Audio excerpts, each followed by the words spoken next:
All right, YouTubers, welcome back to our project, and then we're here to do the chiri chiri chara chara. So we will just look at how to remove the last script files in our index file and create a separate file for it, and we are done breaking our file down and making our file very clean and easy to read. So we'll go back to our index file, and then the only files now left to work with is the script files. Is that okay? That is the only thing left now to work with. And then we have this control aside background, which is supposed to be with the aside. So I'll just move this into that. So I'll move this one first, cut, then I'll add it to my aside bar here at the bottom first before proceed with what we are supposed to do. Save.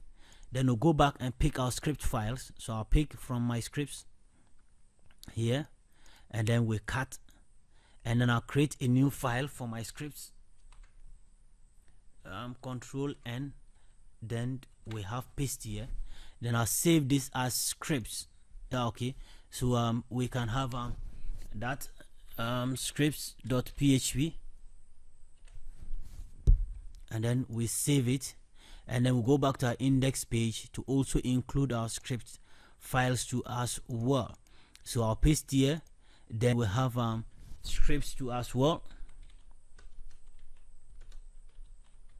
.php as well, and then we save it, and then our breaking down of the file is done. So when we go back to refresh on our page, we make sure that we have everything working, and then we are good to go, and then move steps with the next thing. So the scripts is the JavaScript that makes menus to drop down and other things. So if your menus are not dropping down, please check to make sure that your script file is linked very well, and then you are good to move to the next thing for us to do. So that is the end of how to separate or break your file down and make it clean and easy to read. So if you like my videos, please subscribe to my channel and stay tuned with Da-viruz Systems till our next tutorial coming on your way. And don't forget to visit our Facebook page to hit the like button.